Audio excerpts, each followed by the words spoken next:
In a world where the shadows of failure often loom larger than the bright rays of victory, a shining light beckons us to explore the true essence of success.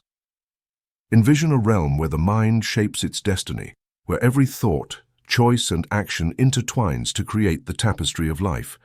Welcome to the Principles of Success, an enthralling journey through the timeless insights of James Allen. As you delve into this text, you'll enter a mental landscape where the fundamental principles underpinning greatness are revealed with clarity and depth. Allen, a visionary whose words resonate across generations, reminds us that success is not a distant goal reserved for a select few, but a state of being that anyone can cultivate. Within these pages, you will discover that the true pillars of success lie not in material wealth, but in order, self-discipline, clarity, and integrity. Each chapter serves as a beacon of inspiration, lighting the way toward a life of purpose and fulfillment. It invites you to reflect on your beliefs, challenge your limitations, and embrace the boundless potential within you. Through his lyrical prose, Allen guides you to build a legacy rooted in character and wisdom. So, dear reader, get ready to plunge into a sea of transformative knowledge. The journey you are about to embark on is not just that of an author, it's a collective quest for greatness in which each of us has a part to play. The Principles of Success is a call to action, an invitation to shape your life according to the principles that have elevated countless individuals throughout history. In this adventure, you will learn that true success is not measured by the accumulation of wealth, but by the richness of the mind, the strength of thought, and the ability to make a lasting impact in the world. Step forward and let James Allen's words envelop you.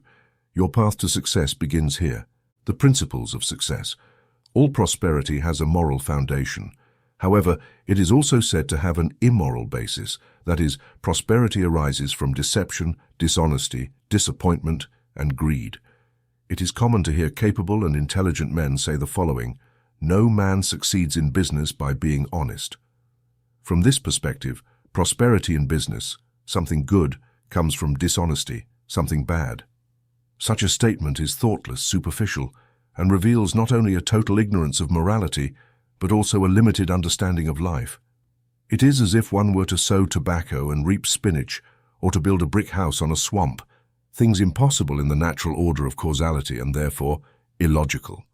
Thus, moral or spiritual causality follows the same principle and varies only in its nature. The same law governs both invisible things, thoughts, decisions, and visible things, natural phenomena, actions. Man acts according to the physical natural processes he can see and judge, but not seeing the spiritual processes, he imagines they do not exist and rejects them. These spiritual processes, however, are just as verifiable as natural processes. Indeed, these natural processes manifest in the same way in the world of the spirit. The parables and teachings of great masters help to illustrate this truth. The natural world is the mental world made visible. What is visible is the mirror of the invisible. The upper half of a circle is identical to its lower half, although its shape is inverted. The material and the mental are thus the two halves of the same circle. The natural and the spiritual are not enemies, but rather form a perfect unity in the universal order. It is in what is unnatural, that is, in the conflict between these two processes, that divisions arise and man is cruelly torn from his perfect circle. Every material process is also a mental process. Every natural law is the reflection of a spiritual law. Take any natural object, and if we search correctly, we will find its mental foundations. Think, for example, of the germination of a seed, its growth into a flower, and then its transformation back into a seed. Although this may not seem obvious, it is also a mental process. Thoughts are seeds that, once sown in the mind, germinate and mature until they reach their full expression, blooming into good or bad acts, brilliant or foolish. Depending on their nature, they can become seeds of thought, capable of being sown again in new minds. A master is a sower of seeds, a spiritual cultivator, and one who teaches himself is like a farmer of his own mental field. The growth of a thought is similar to that of a plant. The seed must be sown in a determined season, and it takes time and patience to yield a flower of wisdom. As I write this, I pause and look out of my office window. 100 meters away, there is a large tree in which, for the first time, a pair of crows has built their nest. A strong wind blows from the northeast, swaying the tree from side to side under the force of the gusts. However, there is no danger to this fragile little house of twigs and hair, where the mother bird, sitting on her eggs, fears not the storm. Why? Because the bird has built her nest according to principles that ensure maximum resistance and safety. First, she chose a fork as the base for her nest, rather than a space between two branches. Thus, no matter how intense the swaying, the position and structure of the nest will not be altered. This is instinctive knowledge. The nest is constructed in a circular plan and serves its two main functions, resisting external pressures and ensuring perfect balance inside. In this way, regardless of the violence of the storms, the birds can rest comfortably and safely. It is a very simple work, but due to its strict adherence to mathematical laws, the wise consider it an example of enlightenment. It is only by acting according to natural principles that one achieves security and peace to face the uncertainty, storms, and turbulence of life. While a house or temple is a much more complicated structure than a bird's nest, they are erected by following the mathematical principles of nature. This shows how, in material things, man obeys universal principles. He never attempts to build a building while defying geometry, because he knows that such a building would be dangerous and would likely collapse at the first storm, if not during its own construction. In his material works, man scrupulously obeys the fixed principles of the circle, the rule, and the compass, thus erecting structures capable of withstanding the fiercest storms, providing refuge and protection. The reader might think this is very simple. Yes, it is simple, but it is so because it is a true and perfect principle, so true that it suffers no discussion, and so perfect that no one can improve upon it. Man, through his experience, has absorbed these principles from the material world, as well as the wisdom necessary to respect them. However, although I have attempted to reflect on these perfect and true principles, I find they are very poorly understood by many people, to the point that man violates them daily, causing himself serious harm. There exists a fundamental law, as fixed and universal, that if it is ignored or rejected, it will lead us to disaster and defeat. This foundation applies to both mind and matter, thoughts and things, actions and natural processes. Indeed, the violation of this law is the source of pain and sorrow in the world. In matter, this law is reflected in mathematical laws. In the mind, it falls under the moral plan. But the mathematical and the moral are not separate nor in conflict. They are simply two parts of a united whole. Just as it is impossible to build while ignoring geometric principles, it is impossible to live successfully without adhering to moral principles. People, like houses, only remain firm when built on a solid foundation and erected slowly and laboriously, work by work. In the construction of character, the bricks are our actions. Business and all human enterprises are not exempt from a predetermined order and can only be maintained by observing fundamental laws and principles. For prosperity to be stable and enduring, it must rest on a solid foundation of moral principles, that is, to be supported by the unshakable pillars of an impeccable character and moral value. Attempting to run a business without adhering to these moral principles inevitably leads to failure in one way or another. Those who maintain lasting prosperity are, without exception, upright and trustworthy men, not crooks or liars. Quakers are recognized as the most upright men in Britain, and although they are few in number, they are also the most prosperous. The Jains in India are similar in number and value, and they are the most prosperous people in India. It is normal for people to plan to go into business, but a business is both a material structure, a house, a church, and a mental construction. Prosperity represents the roof that protects us. A roof requires support, and support requires foundations. In my opinion, the roof of prosperity rests on the following 8 pillars. 1. Energy. 2. Economy. 3. Integrity. 4. Order. 5. Sensitivity. 6. Sincerity. 7. Impartiality. 8. Autonomy. The rigorous practice of these pillars would make any enterprise stable and enduring. Nothing could damage it. Nothing could undermine its prosperity. Nothing could interrupt its success. Practicing these 8 principles would only strengthen its capabilities. On the other hand, their absence ensures the impossibility of any type of success. In fact, a business could not even exist, as there would be nothing to produce it, only the absence of life, fiber, and coherence necessary to animate and shape any project. Imagine a man who has removed these principles from his mind and daily life. Even without having a deep knowledge of the principles, you could not imagine this man as someone prosperous. You could picture him leading a disordered life as a vagabond, but you could not imagine him at the head of a business, at the center of an organization, or as a responsible and controlling agent in any area of life. The fact that no one considers such a man capable of succeeding should be, for all those who claim that morality is an obstacle to prosperity, a glaring proof that their thinking is erroneous.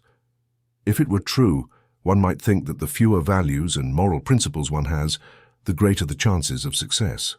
These 8 principles, to a greater or lesser degree, are the causal factors of any type of success. They are the solid pillars of all prosperity, and regardless of any contrary appearance, they support and crown what men call success. Although not all prosperous men practice all of these principles, some do, and they are the most remarkable leaders, masters, and guides. They are the pillars of society, the drivers of human evolution. As few as they may be in achieving this moral perfection that guarantees the peak of success, all forms of success stem from the observance of these principles. They are so powerful in producing good outcomes that even the perfection of 2 or 3 of them is enough to ensure an ordinary degree of prosperity. In this way, at least for a time, a positive influence can be maintained in its immediate circle. Moreover, the perfection of 2 or 3 or the partial excellence of all these principles, or almost all, will produce lasting success, success that will grow and expand in proportion to their knowledge and practice as they progressively embody themselves in character. The morality of a man determines the limits of his success. It is so certain that recognizing a man's moral state is to know or measure mathematically his ultimate success or failure. The temple of prosperity stands only if it rests on moral pillars. As these weaken, the temple becomes unstable. As they are removed, the temple wavers or collapses. Failure and ultimate defeat are inevitable when moral principles are ignored or despised, inevitable in the nature of things, as they are cause and effect. Just as a stone thrown into the sky must fall back to earth, so too does every action, whether good or bad, return to the one who performed it. Every immoral act frustrates the goal it pursues and moves it further away from its realization. On the other hand, every moral act represents one more brick in the construction of the temple of prosperity, a beautiful fountain sculpted within the pillars that support it. Individuals, families, and nations grow and prosper in harmony with morality and knowledge, or decline and fail through their moral, mental, and physical decline. Only that which is solid and strong endures over time. Immorality is like nothingness. Nothing can arise from it. It is the negation of substance. Immorality is destruction, the negation of form. It strips the spirit of its virtues. It undermines and disintegrates, leaving a material so damaged that only a wise builder can reshape it. This wise builder is morality. Morality is substance, form, and capacity for construction. Morality builds and preserves, for that is its nature. It is the opposite of immorality, which always disintegrates. Morality is the master builder of individuals and nations. Immorality can be attacked from all angles, and whoever tries to lean on it sinks into the swamp of desolation. Even if his efforts seem to hold for a moment, they collapse. Failure is thus inevitable. While immorality laughs at its ill-gotten gains, a hole opens in its pocket from which the ill-gained coins escape. Similarly, the one who cultivates morality but abandons it when faced with a difficult trial is like a brick that cannot withstand the test of the kiln and breaks, as it is unfit for use. However, the universe does not reject these individuals, for they are human beings, not bricks. They can live and learn, repent, and be restored. Moral strength is the cause of all success and the foundation of all prosperity. There are several types of success, and it is common, even necessary, for a person to fail in certain endeavors, as this will allow them to achieve lasting success. For example, a literary, artistic, or spiritual genius who attempts to make money may profit from it and even refine their genius, for even if they fail, it is possible that, in the end, they achieve remarkable success that enhances their abilities. Many millionaires would be willing to trade their millions for Shakespeare's literary talent or Buddha's spiritual success, as they believe they would be getting a good deal. Spiritual success rarely comes with economic wealth. but financial success cannot compare in any way to its greatness and depth. However, in this book, I do not address the success of artists or spiritual guides, but rather the success that concerns ordinary men and women. In a word, I deal with prosperity, this prosperity that can be linked to money, being present and temporary, but which is not limited to it, extending to the universe of human activities. A prosperity related to the harmony of the individual with their circumstances, ultimately producing that satisfaction and comfort known as happiness. To achieve this highly desirable goal for humanity, we will see how the 8 pillars function and how this roof of prosperity is erected on these solid foundations. Energy. Energy is the driving force behind achievements. Coal becomes fire and water becomes steam when they are stimulated or incited. The most ordinary talent can reach genius when it touches the mind of the ignorant or the lazy. It is possible to generate a fierce fire from what was previously a dormant thought. Energy is a virtue whose opposite is the vice of laziness. Like any virtue, it can be cultivated, and the lazy man can become energetic if he engages in effort. Compared to the energetic man, the lazy one is only half alive. While the latter complains about the difficulty of accomplishing a task, the former is already doing it. Energy is one of the primary forces. Without it, nothing can be accomplished, for it is the primordial element of all forms of action. The entire universe is a manifestation of ceaseless, albeit immeasurable, energy. Energy is indeed life, for without it nothing would exist. When a man ceases to act, when his body becomes inert and his functions stop, he is said to be dead. In truth, when a man ceases to act, he is dead. Man, both mentally and physically, is made for action and not for idleness. Every muscle in the body, a natural lever for effort, contradicts the attitude of the lazy man. Every bone and nerve is designed to be resilient. Every function and faculty exists for a specific purpose. Everything in life has an objective, and everything perfects itself through practice. Thus, for the lazy man, there is neither prosperity, nor refuge, nor rest. For him, there isn't even the coveted comfort, for he is destined to become a homeless outcast, a tormented and afflicted man. A proverb full of wisdom says, "The lazy man accomplishes the most difficult work." This means that by avoiding systematic work and the development of skills, the lazy man only attracts difficult situations into his life. That said, poorly employed energy is better than the absence of energy. St. John expresses it this way, "If you are lukewarm, I will spit you out of my mouth." In this case, both extremes, heat and cold, symbolize how energy is an agent of transformation for good or for evil. What is lukewarm is colorless, lifeless, and useless. One can hardly say that it possesses a virtue or a vice, and it is primarily sterile, without fruit. Men who apply great energy to achieving abject ends suffer and face obstacles proportionate to the effort they have put into acquiring their selfish goals. They will be forced, due to their bad experiences, to reshape their behavior. There will come a time when their consciences will open to better intentions, and then they will retrace their steps and choose the right means to channel their power. It is only then that their power will be optimal for good, as it was previously for evil. This truth is beautifully expressed in the ancient proverb, "The greater the sinner, the greater the saint." Energy is power. Without it, accomplishment is impossible. In reality, there will be no virtue either, for being virtuous is not only about not doing harm, but primarily about prioritizing good. There are those who try and fail due to a lack of energy. Their efforts are too weak to produce positive results.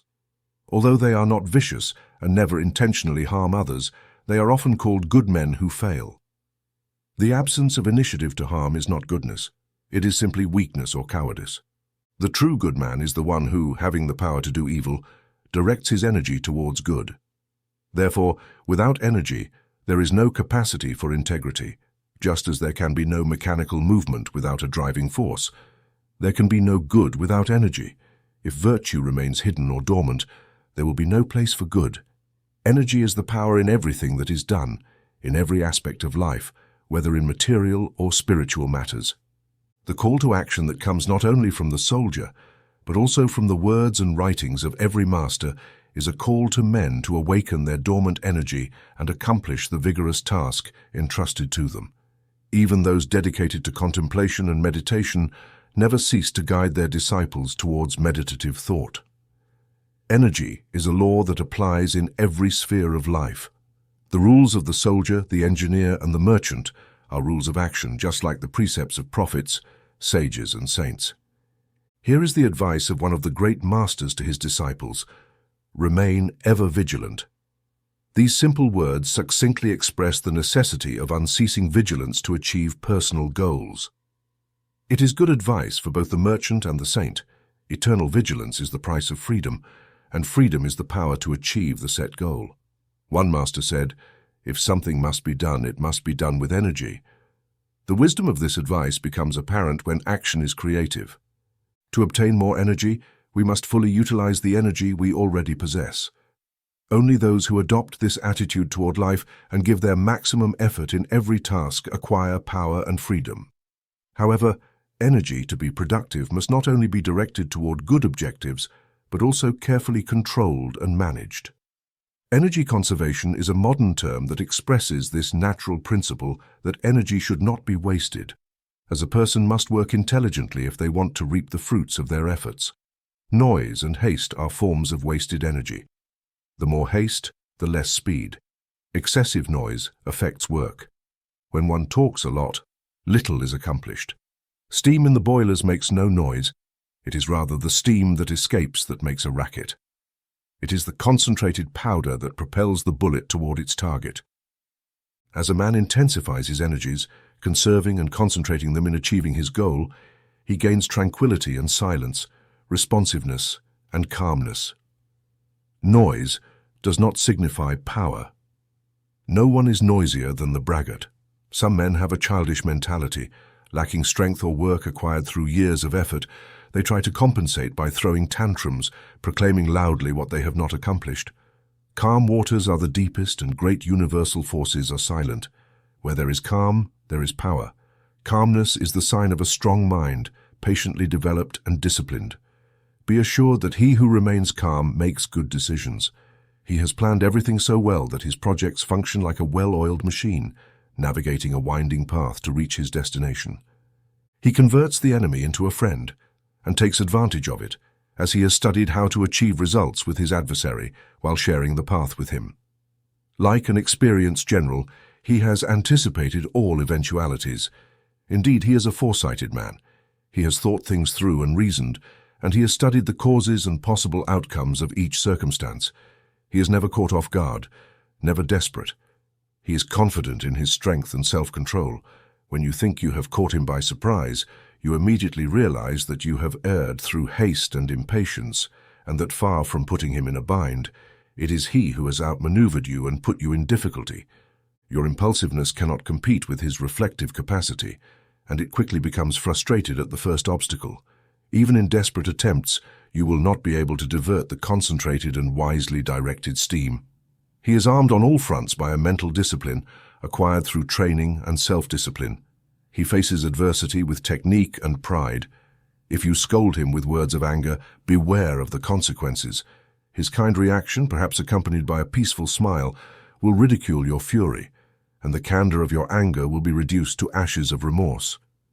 Approach him with insolence and hypocritical behaviors, and his look of rejection will make you regret your bad manners. Just as he is prepared for all situations, he is ready for all men, and no man is ready for him. All weaknesses are avoided in his presence, for through his prudence and tranquility he considers himself endowed with innate strength. Calmness, unlike fatigue, symbolizes the peak of concentrated energy.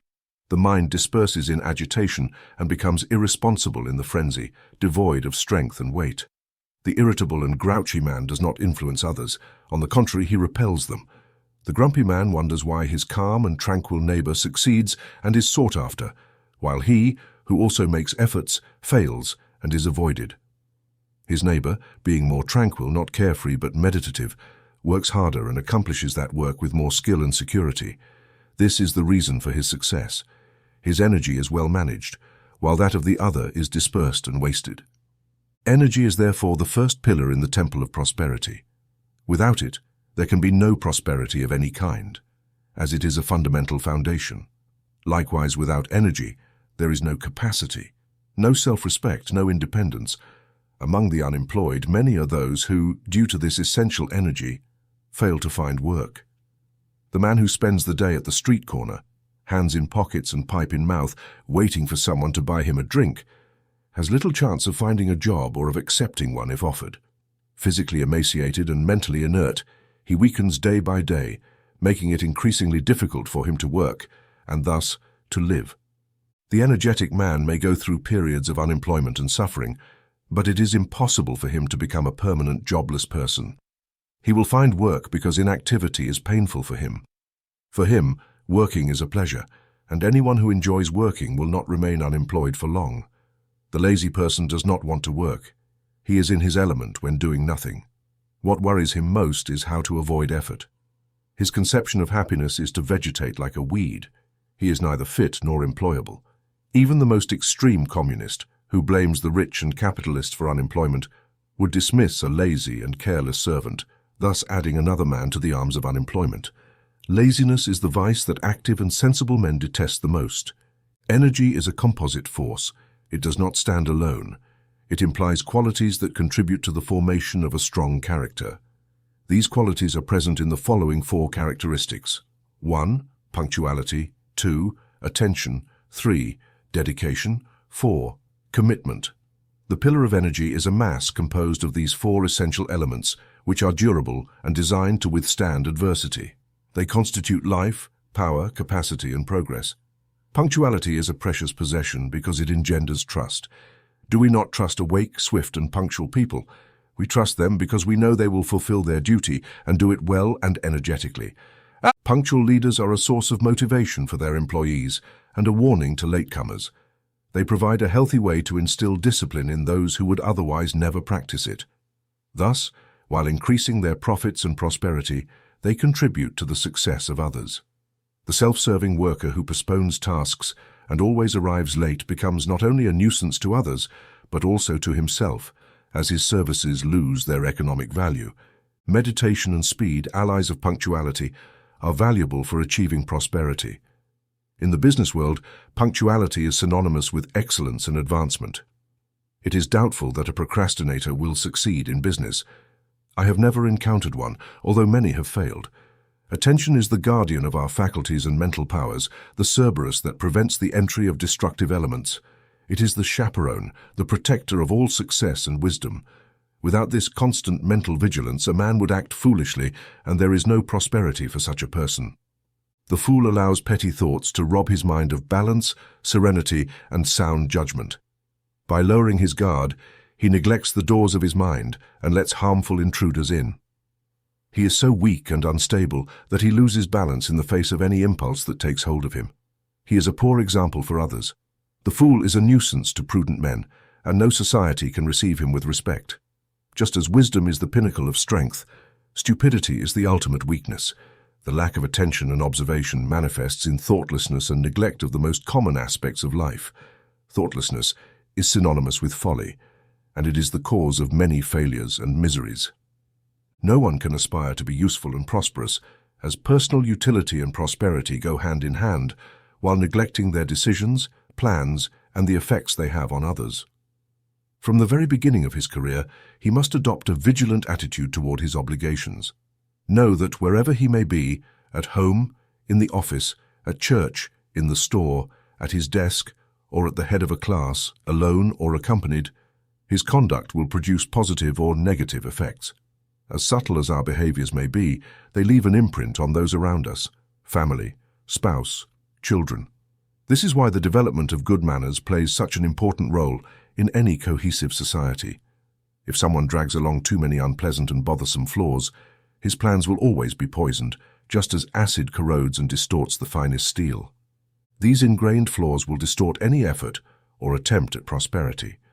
On the other hand, if you have cultivated a calm and harmonious mind, you will not need to be understood to influence those around you. They will spontaneously feel drawn to you, often without knowing why. This quality will become an asset with which you will gain friends, opportunities, and tools for the success of your endeavors. Moreover, it will help you compensate for incapacities and personal flaws. Thus we receive from the world what we have given it: evil, bad things; from our good actions, good results; from dishonest conduct, mixed success, from superior conduct, permanent power. The world responds to our actions. When the fool fails, he blames others and does not reflect on his mistakes. But the wise man observes and constantly corrects himself, and thus he triumphs. The vigilant and alert man possesses a valuable set of tools. If he is attentive and awake to every circumstance, to every opportunity, he avoids character flaws. What event, what circumstance, what enemy could surprise him? What would prevent him from achieving his goals? Dedication, in turn, guarantees joy and abundance. The most skilled individuals are the most fulfilled members of the community. They are not always the richest, if we consider wealth as an abundance of money, but they are always the happiest, most joyful, most satisfied, and most active in their work. If by richer we mean more blessed, these individuals live in a state of constant grace. Active people do not have time to feel depressed or to brood over their worries and problems. The most used objects are those that shine the brightest, and the most engaged individuals are those who invigorate their spirit the most.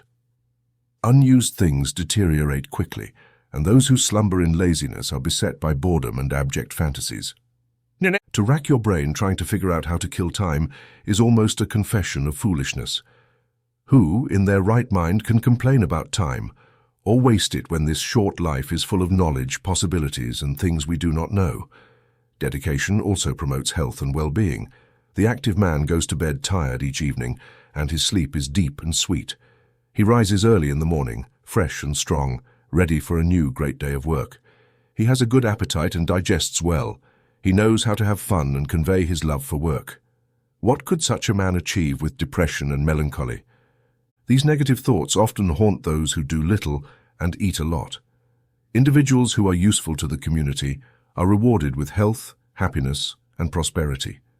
They illuminate the daily routine and keep the world in motion. Commitment, according to a great master, is the path to immortality.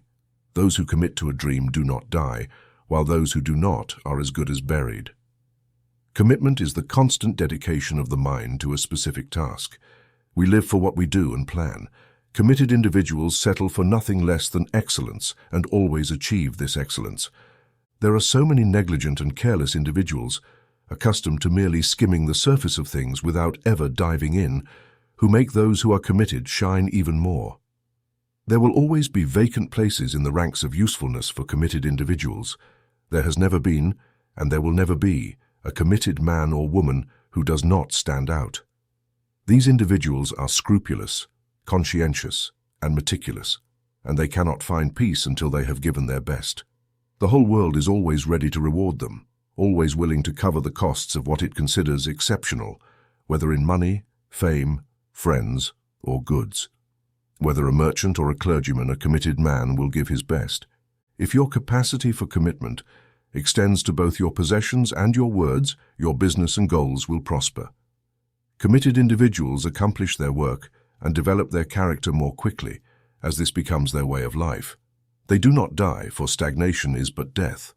Where there is relentless and upward progress, stagnation is swallowed by activity and life. Thus, the construction and masonry of the first pillar is explained. Whoever builds it well, maintaining its solidity and alignment, will obtain a powerful support in the affairs of his economic life. It is said that nature knows no void, nor does it know waste. In the divine economy of nature, everything is preserved and utilized. Even waste chemically transforms and, after a process, takes on new forms. Nature destroys all dirt not in a sense of annihilation but of transmutation. It transforms and purifies this dirt, putting it to the service of beautiful and useful things. This economy of nature, which could be a universal principle, becomes a moral quality for man. Through this quality, man preserves his energies and maintains his balance in the order of things.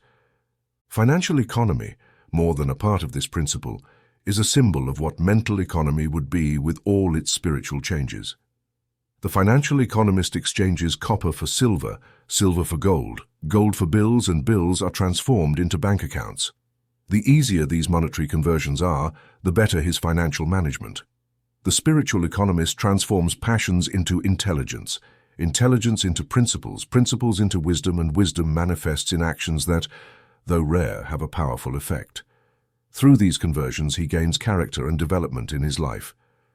True economy is the balance of things, the middle ground between waste and excessive retention. What is wasted, whether it be money or mental energy, becomes sterile. What is selfishly retained and accumulated is equally sterile. It is true that to guarantee power, whether in terms of capital or mental power, a certain accumulation of factors is necessary. But this accumulation must have a legitimate use. The accumulation of money or energy is merely a means, as its specific objective is use, and only use produces power.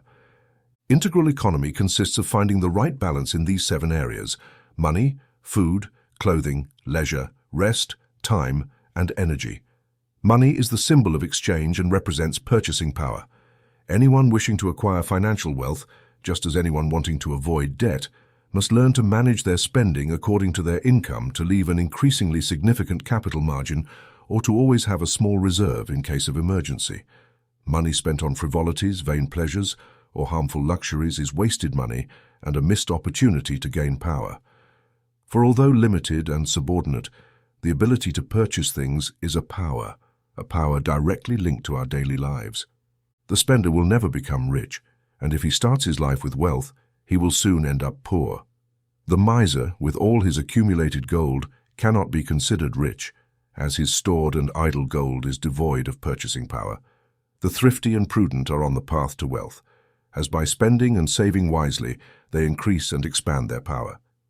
The poor who wish to become rich must start from the bottom and avoid appearing rich by spending on things beyond their means. The space is larger at the base of the pyramid, and it is the safest and most logical place to begin the journey. For below, there is nothing, and above, there is the summit. Many young people fail in the business world because they mistakenly believe that by flaunting false riches, they will achieve success.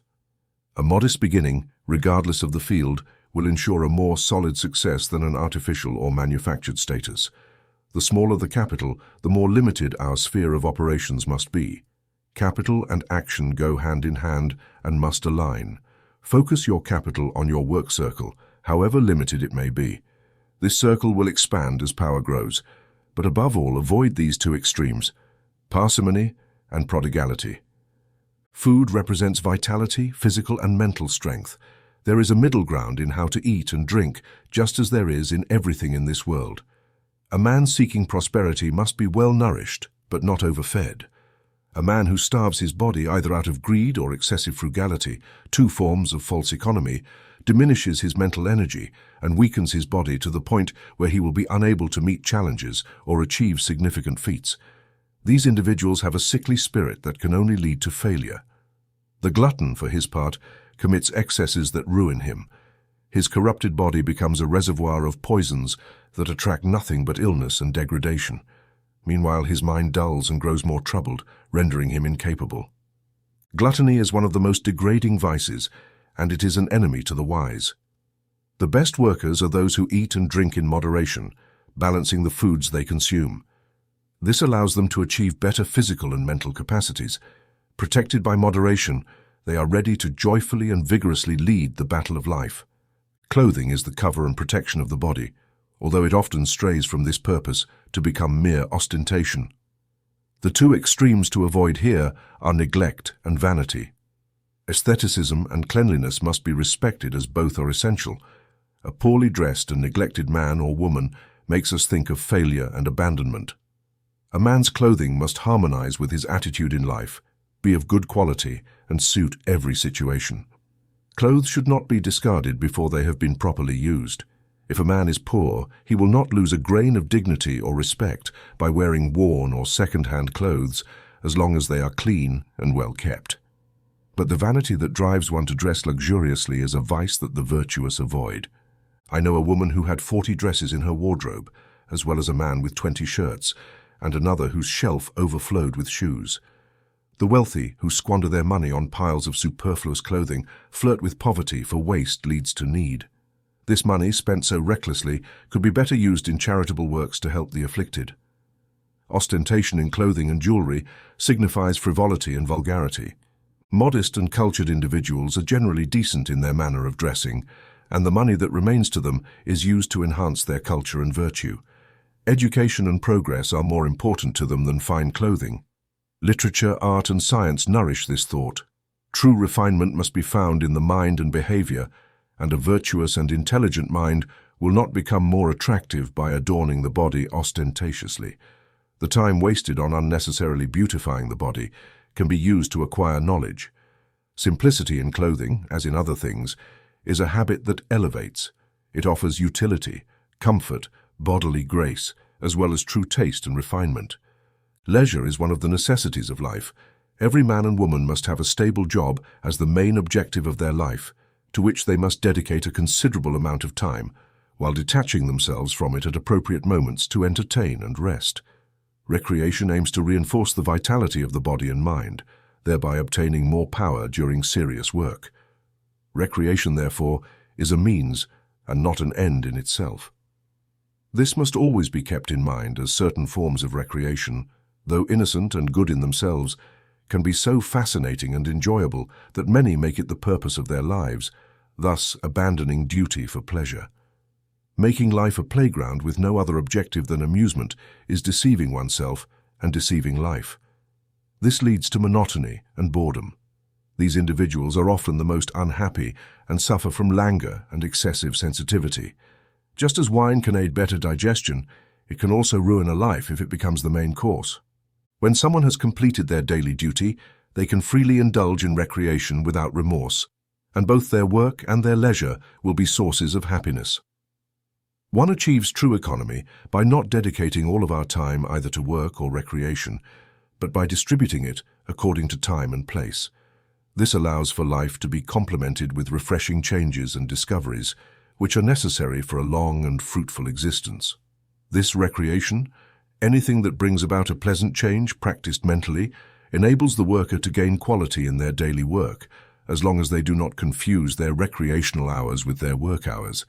Just as one does not spend all their time eating, sleeping, or resting, one should not spend all their time exercising, painting, or playing a musical instrument. Recreation must have its proper place.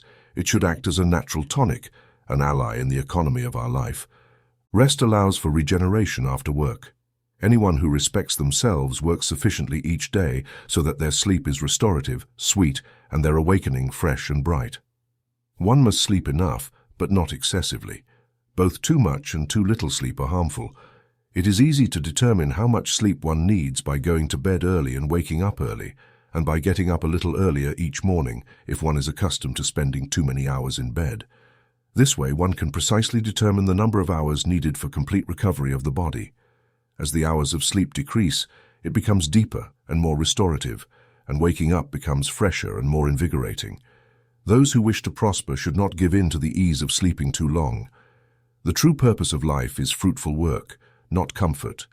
Comfort is only beneficial if it serves work. Laziness and prosperity are opposing poles, elements that cannot complement each other. The lazy person will never achieve success and will quickly be defeated. Rest prepares us for greater work, not to be piled up like sardines. The goal of rest is to gain physical and mental vigor. Balancing work and rest contributes to health, happiness, and prosperity. Time is available to everyone in equal amounts. The day is neither longer nor shorter for anyone. It is therefore important not to waste precious hours on trivialities. Those who spend their time satisfying whims and pleasures quickly find themselves old without having accomplished anything. Those who fill their minutes with useful activities age with honor and wisdom, and prosperity remains with them. Money wasted can be recovered, lost health can be restored, but lost time is irretrievable. An old proverb says that time is money. This is true, just as health, strength, talent, genius, and wisdom are true. Everything depends on how it is used. To manage it well, one must seize the minutes as they come and go, as they can never be recovered once they are gone. The day should be divided into portions, and each thing, work, leisure, meals, recreation, should be allotted its appropriate time. Preparation time should not be neglected. Whatever a man's activity may be, he will succeed better if he dedicates a small part of the day to preparing his mind for work. A man who rises early to reflect and plan his day, who is able to evaluate and anticipate his activities, will demonstrate more competence than one who stays in bed until the last moment and gets up just in time for breakfast. Taking advantage of the hours before breakfast will greatly enhance the productivity of our tasks. It is a means of clarifying the mind, focusing energies, and making them more powerful and effective. The most lasting success is that which is achieved before 7 o'clock in the morning. One who is at their business by 6 o'clock will always have an advantage over one who gets up at 8 o'clock. One who refuses to leave their bed penalizes themselves in the race of life. They give their competitor 2 or 3 precious hours of lead. How can they prosper if they waste their time this way? After a year, these 2 or 3 extra hours will translate into success achieved through more work time. What will be the difference between these two types of men after 20 years? The lazy sleeper is always in a hurry after getting up because they try to catch up on lost time, which only delays them further, as haste leads to many mistakes. One who rises early and saves time does not need to rush.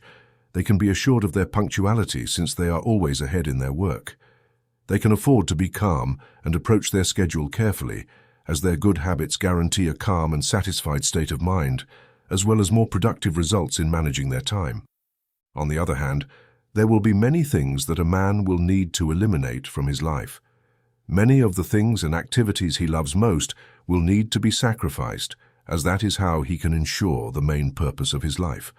Eliminating the non-essential is a vital factor in any great achievement. All great men have obeyed this rule of economy, which has played an important role in their greatness. It is a form of economy that influences both the mind and actions, inspecting every superfluous element harmful to our goals. People who waste their time move through life carelessly and aimlessly. The true economist is like a sieve that only lets through what is useful and essential to their objectives. They apply only the necessary words and actions, thus minimizing energy waste. Going to bed and getting up on time and filling each minute of work with effective decisions, that is the true economy of time. Energy is preserved by cultivating good habits. Vices are a reckless waste of energy. Bad habits deprive men of valuable energy that, if properly directed, would help achieve success. If one practices economy in the 6 points explained, they guarantee the conservation of their energies. However, one must go further. Cultivate one's own energies and avoid any form of self-pity, as well as vices that deplete and weaken the spirit. Haste, worry, excitement, despondency, anger, complaints, envy. In short, forms of dissipation that a man of character must overcome. Avoiding unnecessary anger and exhaustion strengthens individuals' character. An angry man may be strong, but he is mentally weakened. His lack of self-control prevents him from properly manifesting his strength. Generally, a calm man occupies higher positions and is more esteemed and respected by others. No man can afford to waste their energy on biased habits and thoughts. Any vice, even a minor one, will eventually turn against him.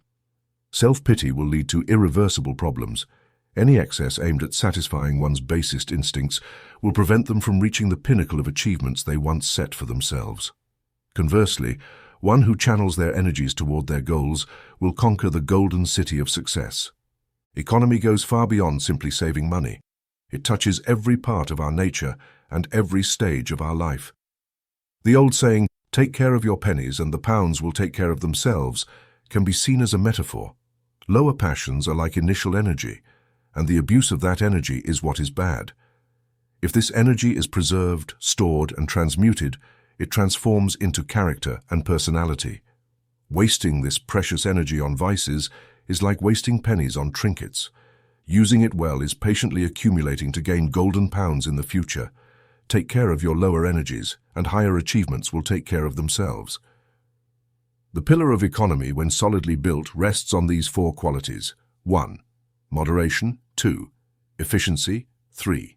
Ingenuity. 4. Originality. Moderation is the strong core of economy. It avoids extremes by finding a middle ground in things. It also consists of refraining from what is harmful. There can be no moderation in what is negative, as that would create excess. True moderation consists in abstaining from evil. There is nothing moderate about putting your hands in the fire. You can only warm them from a safe distance. Evil is like a fire that burns. Men who are not moderate, smoking, drinking excessively, gambling, etc., have ruined the health of many people and have never helped anyone achieve fulfillment. Even with similar talents and opportunities, The one who avoids these vices will always have an edge over the one who practices them. Healthy and happy people are always moderate in their habits. Moderation preserves vital forces, while excess destroys them. Similarly, men who moderate their thoughts and avoid extremes add knowledge and wisdom to their happiness and health. The immoderate destroy themselves through their excesses. They weaken and dull themselves, and even if they strive, they achieve at best partial prosperity, never lasting success. Effectiveness arises from the good conservation of strengths and powers. It is the fundamental ability to concentrate energy. Men are always more effective in what they love, as their minds are constantly focused on it. Effectiveness is achieved when mental economy, the cognitive economy, transforms thought into invention and action. There will be no prosperity without effectiveness, and a person's prosperity will be measured by how they apply it. Through a process of natural selection, the ineffective occupy the place that belongs to them. Such is the case for those who are poorly paid or unemployed, for who would employ a man who cannot or does not want to do his job well? An employer might keep such a man out of charity, but that would be exceptional, as businesses and all centers of activity are not charitable institutions, but industrial bodies that sustain themselves through the effectiveness of their members. Effectiveness is obtained by being thoughtful and attentive. Negligent and indifferent people are rarely employed. They cannot even accomplish the simplest tasks correctly because they do not activate their minds to think, let alone pay attention. Some time ago, a friend of mine hired a vagrant to clean his windows, but this man had been without work and thought for so long that he was incapable of cleaning a simple pane of glass. Even when my friend showed him how to do it, he could not memorize any of his instructions. This is an example that shows that even for the most insignificant things, attention is required. Effectiveness distinguishes useful men from the incapable, as being effective means that men take on more responsibilities, setting them apart from the rest. The competent worker knows his tools, just as the wise man cultivates his thoughts. Wisdom is the highest form of skill. There is a correct way to proceed even for the smallest things, and 1,000 ways to go wrong. Skill consists of finding the most appropriate way and sticking to it. The ineffective choose the wrong paths and never realize the right one even when it is shown to them. In their ignorance, they think they know more than others and refuse to take orders, thus placing themselves in a position that prevents them from learning anything. Irreflection and inefficiency are very common, and the world is filled with what is common. There is plenty of space in this world for thoughtful and effective people. Employers know how difficult it is to find the best workforce. The good worker, whether manual or intellectual, with tools or thoughts, will always find a place to exercise his talent. Ingenuity stems from effectiveness. It is a crucial element for prosperity, as the ingenious man never lets himself be thrown off course. Even if he stumbles 100 times, he will always know how to get up quickly. Ingenuity originates from the persevering economy of energy, energy that has been transformed and preserved. When a man eliminates certain mental or physical vices that have drained him of energy, what happens to that preserved energy? It is neither destroyed nor lost, for good energy is indestructible. It transforms into productive energy, into fruitful thoughts. The virtuous man prospers more than the vicious man because he has armed himself with precious resources. His mind is alive and overflowing with conserved energy, while the vicious man wastes his energies on useless pleasures. The virtuous man uses them to achieve positive results. An infinite number of opportunities, places, and valuable discoveries open up to one who scorns vice, and the sterile seed has no place in the fertile economy of the earth. Sterile minds do not succeed in subsisting. Human society does good, and there is no room for vice through vice in it. However, a sterile mind, if given the chance, can become fruitful and save itself through the laws of nature and existence, by the eternal law of progress. The vicious man must fall, but once fallen, he can rise again. Men can move from vice to virtue and reinvent themselves by respecting themselves and conserving their resources. Ingenuous men invent, discover, and undertake. They never know failure, for they are in the flow of progress. They are full of plans, methods, and hopes, and that is precisely why their lives are full and rich. Men with little ingenuity are often flexible and uncertain. When their affairs do not progress, they leave the path of progress and fail. Their minds have deteriorated and withdrawn, like the body of an old man, and they are unable to keep pace with the ideas and plans of ingenious minds. An ingenious mind is like a river that never runs dry, providing freshness and vigor in times of drought. Resourceful men are men of ideas, and ideas, like flowers, grow and bear fruit. Originality is a form of perfected and enhanced ingenuity. Where there is originality, there is genius, and men of genius are the luminaries of the world. Whatever a man's work is, he must use his own resources to accomplish it. He can learn from others, but he must avoid imitations and be original at all times. Original men attract the attention of the world. At first, they may be ignored or underestimated, but in the end, they become models for humanity. Once a man has learned to be original, he takes his place as a leader in the branch he chooses as his specialty. However, originality cannot be forced. It can only be cultivated. It is achieved by moving from one excellence to another, reinforcing one's skills through the constant and diligent work of the mind and body. If a man devotes his best energies to his work, he may one day be acclaimed just like Balzac, who after many years of exhausting labor once exclaimed, "I am about to become a genius." In any case, he will feel satisfied to have worked in the same line as the great men of art and history, this class of quasi-divine mortals who guide humanity toward new and higher paths. Here is the development of the second pillar. Its construction is reserved for the man willing to apply his best energies and skills in the pursuit of prosperity and integrity. Prosperity tolerates neither cheap business nor discounts. It must be earned through intelligent and strong work. Just as the bubble must burst sooner or later, fraud must be discovered sooner or later. Fraud may initially provide quick solvency, but then it collapses. One can never gain anything from fraud. What is obtained lasts only a time, then must be returned, and this time with high interest. However, fraud does not only concern the unscrupulous swindler. Everyone who obtains money or tries to obtain it without offering anything in return in terms of goods or services is committing fraud. Men who spend their time devising plans to get easy money are fraudsters and come close to being thieves and crooks, whose tricks will eventually trap them sooner or later. What is a thief, if not a man who perverts his morality and attempts to deprive his neighbor of his capital? What is a thief, if not a man obsessed with becoming rich, possessing, without offering any compensation in return? The man who aspires to prosperity must, in his material or mental transactions, provide a fair compensation for what he receives. This is the principle of all healthy commerce. In the realm of spiritual matters, giving a fair compensation means doing for others what we would like them to do for us. There is a scientific law that states, for every action there is an equal or opposite reaction. Even if some view others as prey to be devoured, life is marked by reciprocity and not by a terrain for exploiting others. Men who think this way quickly find themselves in the desert of ruin, far from prosperity. The fraudster has not evolved like the honest man, who far surpasses him with much greater success. The fraudster, therefore, finds himself hindered from advancing in life. His destiny is to end up, unless he decides to change, like a pariah, an outcast from society. As his efforts are destructive, he ultimately destroys himself.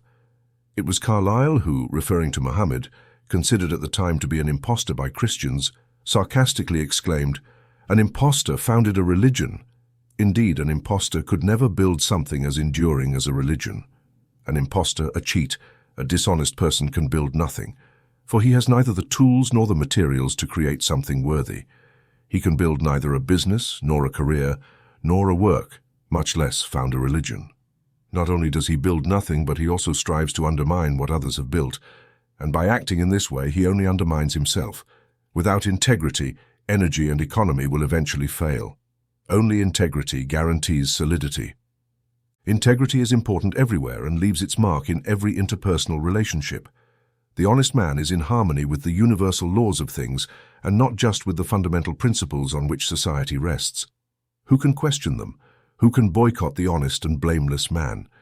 He is like a robust old tree whose roots draw nourishment from perennial springs which no storm can uproot. Honesty must encompass all aspects of a man's life, be so deep and permanent that it withstands the temptations to deviate from the path. Failing in one point is failing in all, and tolerating a lie, even if it seems necessary, is to capitulate and expose oneself to the assaults of evil. The worker who labors with care and conscience, even in the absence of his employer, will soon rise through the ranks. This demonstration of honesty in his work will lead him to the fertile lands of prosperity. In contrast, the one who is negligent, who does not hesitate to neglect his work in the absence of his employer, and who steals time and resources, will quickly end up unemployed, unable to find a job. There may come a time when any man without deep roots of honesty will have to lie or act dishonestly. Conversely, one who is fundamentally honest knows that lying should never be admitted under any circumstances, and therefore he will not be tempted by anything dishonest. He will easily reject anything that could harm his stability, his work, and his ethics. Only in this way can he learn and cultivate this principle, discovering that probity leads neither to loss nor suffering, but to gain. Therefore, honesty and deprivation are neither action nor consequence. This willingness to sacrifice rather than betray the truth leads to a spiritual awakening in all spheres of life. The man who, preferring to be selfish, lies or deceives, has lost his right to spiritual self-discovery and occupies a lower place than those who deceive themselves and have the reputation of being dishonest. A man does not lose his integrity as long as he is incapable of lying or deceiving, whether through words, gestures, or actions. In summary, he remains honest as long as he rejects all forms of objection. The enlightened man is protected from all sides and cannot be boycotted by dishonest men. Faced with any betrayal or attack, he will be shielded by a solid armor of integrity against which arrows will bounce off. The corrupt will tell you that no man can prosper and remain honest in this competitive world. How could such a person know this if he has never attempted to be honest? Furthermore, in ignoring the privileges of honesty, his assertion stems from profound ignorance, and ignorance and falsehood blind those who judge others as they judge themselves. I have met hundreds of men, and I have seen them all fall into ruin. One day I heard a businessman publicly declare, "No man can be completely honest in business. He can only be approximately honest." He thought his statement was a law in the business world, but that was not the case. It merely revealed his scant values. He could have told his audience that he was dishonest, but his ignorance prevented him from seeing that as a mistake. Half-hearted honesty is just another form of dishonesty. The man who strays from the straight path will stray even further. He has no stable principle on what is correct and only thinks of his own benefit. If he convinces himself that his dishonesty is harmless, even exemplary, he only demonstrates a sad form of self-delusion, an illusion created by ignorance and the absence of morality. Righteousness in each of the transactions, whatever their nature, is what animates integrity. It includes honesty, but it goes beyond it. It is the backbone of human society and the pillar of human institutions. Without it, there would be no trust among men, and the business world would collapse. Just as the liar thinks that all men are liars and treats them as such, the honest man treats everyone as honest people. He trusts them, and they trust him.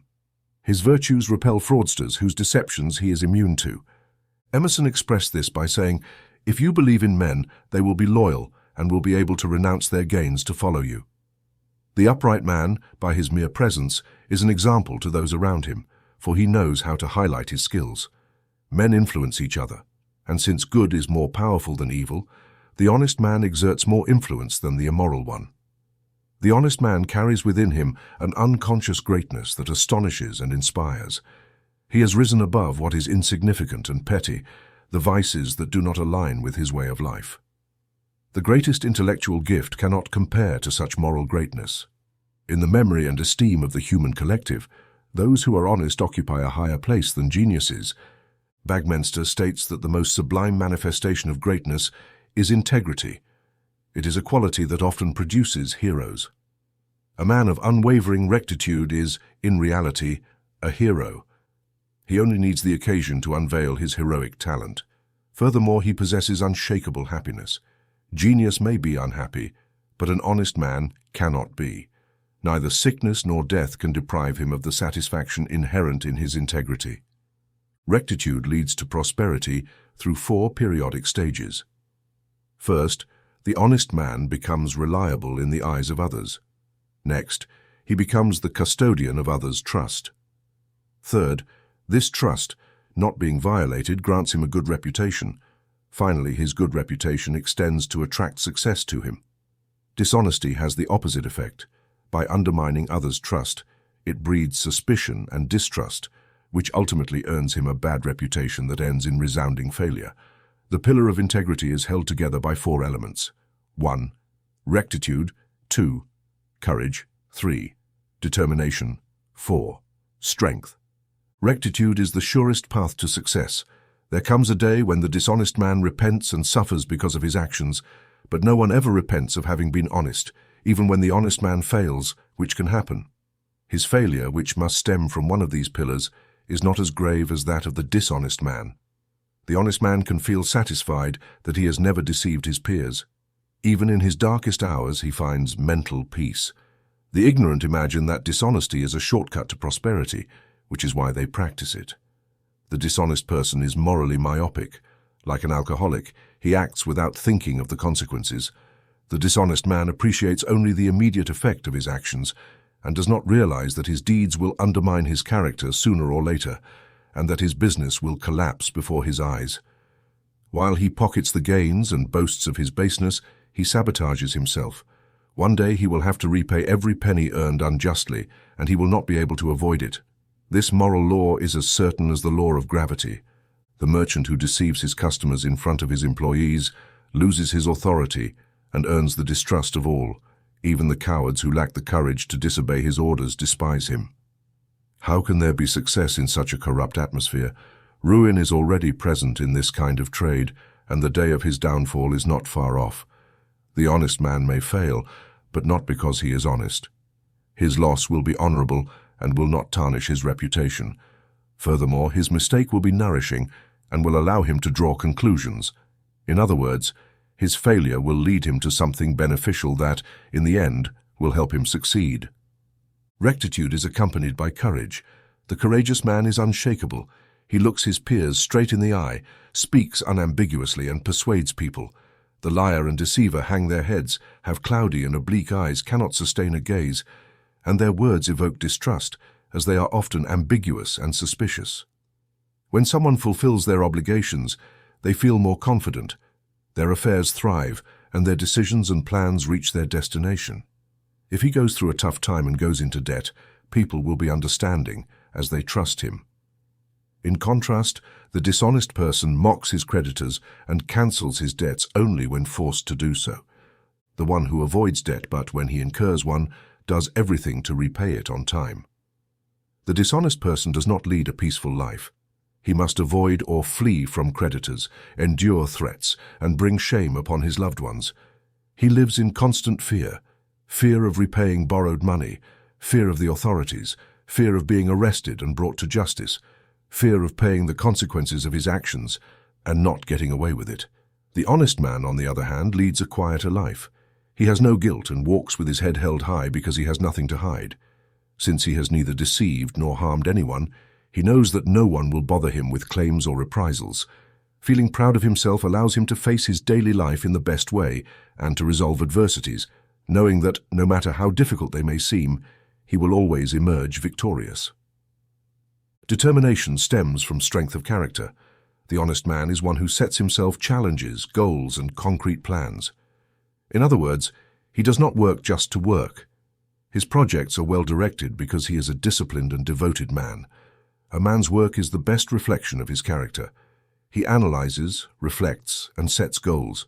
He knows he will face difficulties, but he is so determined that he has even planned how to solve any unforeseen issues. He has a broad vision of what he will do, and with the help of his knowledge and discipline, he will take sure steps to achieve his goal.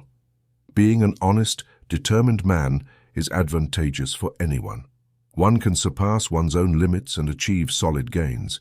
There is an innate frankness in determination of character, as it allows us to be honest with ourselves, to choose what we truly want, and to never give up until we have achieved it.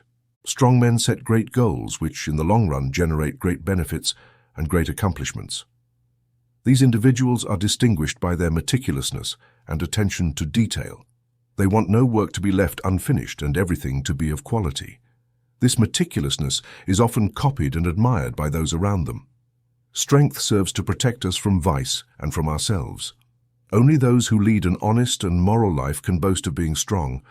They never transgress, not even in the smallest degree, the principle of integrity. This keeps us safe from slander and erroneous thoughts.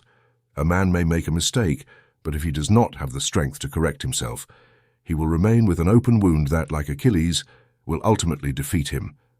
Integrity is meant to withstand attacks. No talent or intellect can strengthen a person as much as morality, integrity, and honesty. Power and strength emanate from our ability to reject what is incorrect. This is the structure of the third pillar, with integrity as its protagonist. Those who build something must respect and cultivate it. Only then will they have stability on their path to success. Order, this fourth pillar, makes understanding possible. It tells us that in the vast, natural and universal system, everything has its place and function, allowing the universe to operate in harmony. Just as chaos would destroy the universe as we know it, disorder would ruin our businesses, projects, and aspirations for prosperity. Every complex organism is built from order. No business or society can mature without order. This is a principle that directly concerns the businessman, the leader, the entrepreneur, and the administrator. There are areas in which a disordered person can achieve average success, but he will never succeed in business if he does not employ a systematic order. That is, a system that remedies his flaws and optimizes his capabilities. All great enterprises have evolved by following defined, systematic lines, whose violation would be disastrous for efficiency and well-being. Structured businesses are built like natural organisms, attentive to the slightest detail. Generally, the disordered man is only concerned with the main objective and neglects the details and means. Organisms perish in disorder, and by ignoring details, they frustrate their growth process. Disorganized people waste enormous amounts of time and energy searching for things and squandering their energies. Disorganized individuals could have achieved great successes, but the irritation and bad mood caused by this search consume as much energy as that needed to build a business or climb a mountain. Ordered people, on the other hand, save time and energy. They never lose anything and therefore never need to look for anything. Everything is in its place, and they can find things even in the dark. They can afford the luxury of being practical and thus use their energy for something more useful than blaming others for their disorder. Order involves a certain degree of ingenuity, even genius, as it allows for problem solving. A systematic man can work for many hours, accomplish multiple tasks simultaneously, and yet he seems never to exhaust himself like others do.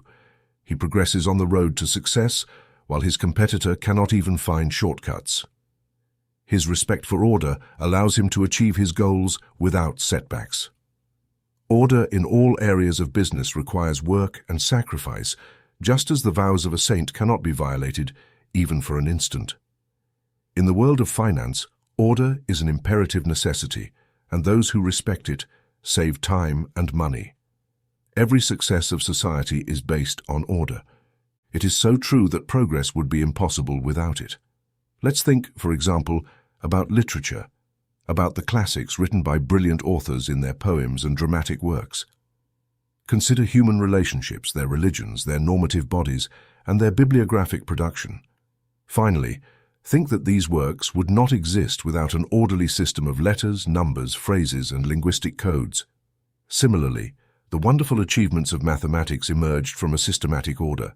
The most complex machine in the world, both in its parts and in its accessories, functions because it has respected the order of formulas, numbers, and mathematical laws.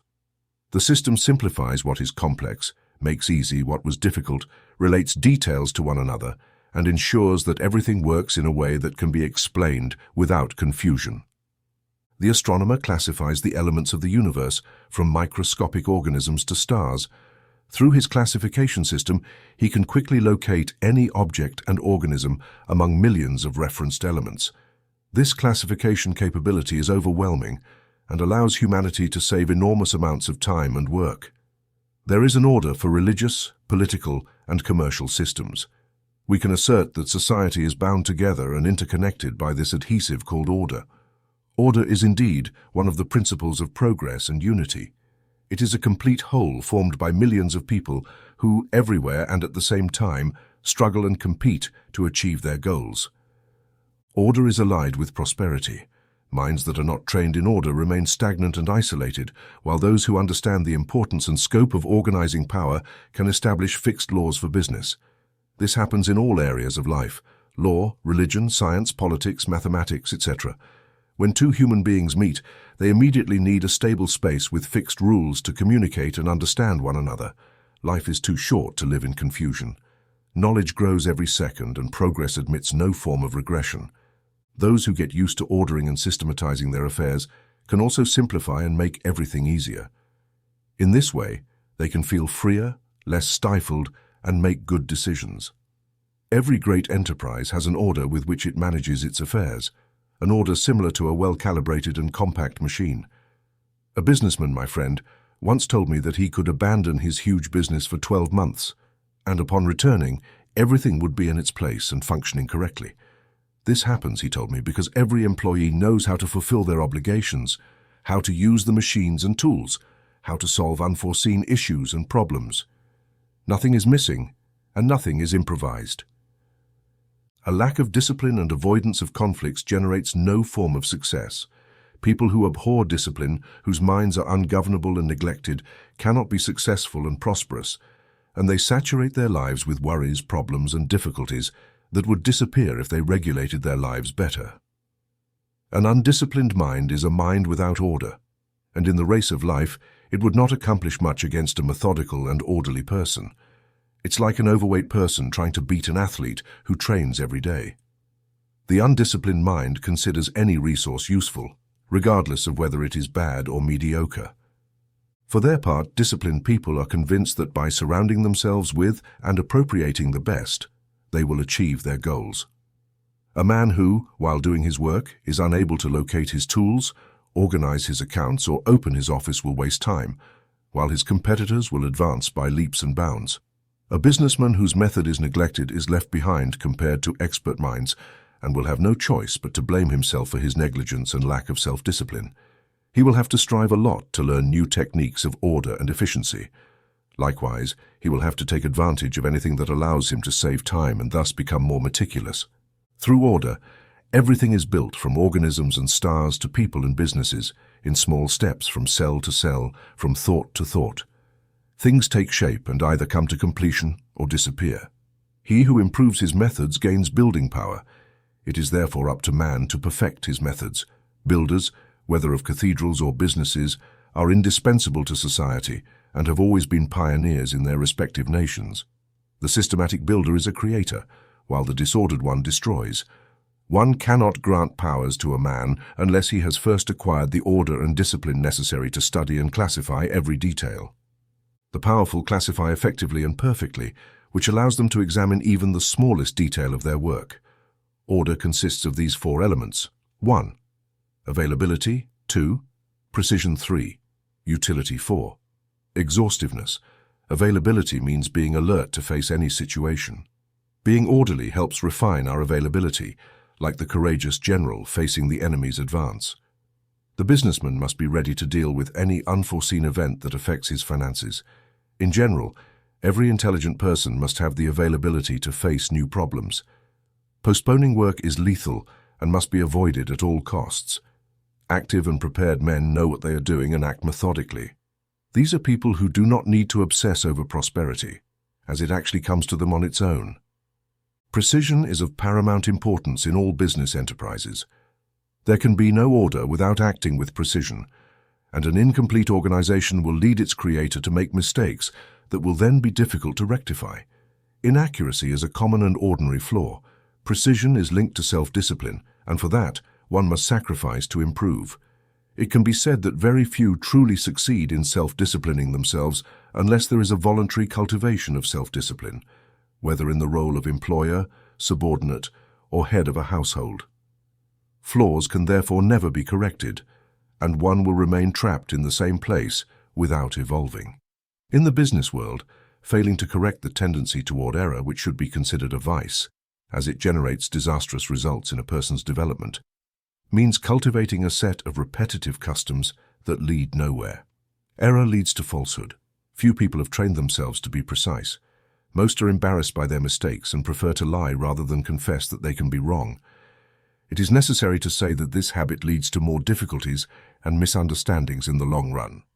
Some people strive too hard to be precise, but end up obsessing to the point that, out of fear of making mistakes, they commit countless errors. A man who exhausts himself trying to correct his mistakes, those of his employees or others, ends up doing his job poorly, and his mission as an exemplary person becomes that of an incapable, empty perfectionist, and he fails to thrive. There is no one in the world who has not made mistakes, but only the capable and intelligent man draws wise conclusions from his errors and corrects them quickly. He is someone who is open to criticism and, in fact, rejoices when an error is pointed out to him. The incapable never recognize their mistakes and become offended when they are pointed out. The intelligent learn from their mistakes and those of others. He is always ready to put into practice the good advice he receives and aspires to greater precision in his work methods. This means a continuously growing perfection, because as he works and corrects his mistakes, he perfects himself as a person. Utility is the result of method and order in work. One achieves fruitful and beneficial ends when working systematically. If the gardener wants to obtain the best products, it is not enough to sow and plant. He must sow and plant in the right place, measure the water, separate the grain, and study the climate. Any work that wishes to be fruitful must be done in a timely manner and must not be delayed or postponed. Being utilitarian means choosing the most appropriate tools and using them to achieve the set objectives. Impractical people burden their minds with useless, unreliable theories, wasting time on speculations that, by their very nature, lead to nothing. The man who focuses his ideas on building, on action rather than on mere discourse and chatter, avoids falling into unfounded and fruitless abstractions, and dedicates himself to achieving a good and useful goal. What cannot be applied or demonstrated in reality should be avoided by practical people. Recently, a philosopher friend told me that if one of his theories were ever rejected, he would continue to cling to it because he found it beautiful. If we choose to cling to these beautiful theories that prove nothing, we should not be surprised by our failures or our lack of accomplishments, as we demonstrate that we are impractical men. When the mind replaces an excess of theories and abstractions with actions and facts, skill and knowledge increase. It does not matter whether this knowledge is purely practical or moral. A prosperous man is measured by his utility to society.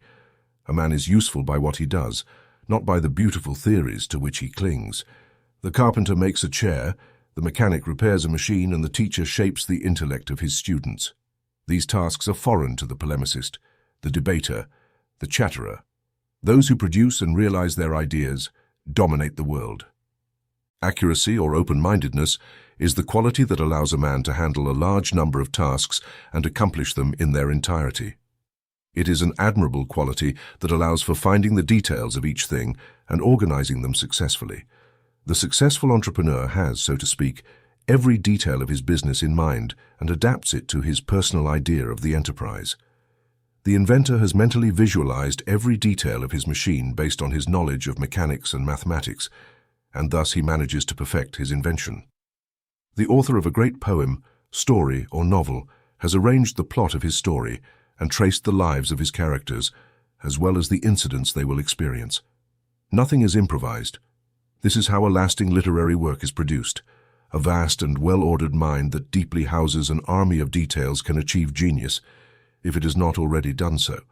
Not everyone can become a genius, of course, but they can evolve their abilities by being careful in how they order their ideas. As their intellect expands, their abilities will stand out. These are the 4 pillars of the Temple of Prosperity. By themselves, they can support it without further help. The man who practices the principles of energy, economy, integrity, and order will succeed in the work of his life, no matter what it is. If someone demonstrates energy, saves their time and money, cultivates their vitality, integrity, and practicality, they will have much less chance of failing in life. The efforts of these individuals are well-oriented, making them effective and fruitful. Furthermore, they will achieve a deep independence that inspires respect and success, and they will be an example for those who follow them. Those who show weakness in their decisions, a diligent man can lead kings and rulers, but not the petty or the incapable. The scriptures say that he will neither beg nor lament. but will behave as a strong person who knows how to rise in the face of adversity. Thus, with the nobility of his character, he will occupy a privileged place and be esteemed by those around him. He will stand firm and will not fall in battle.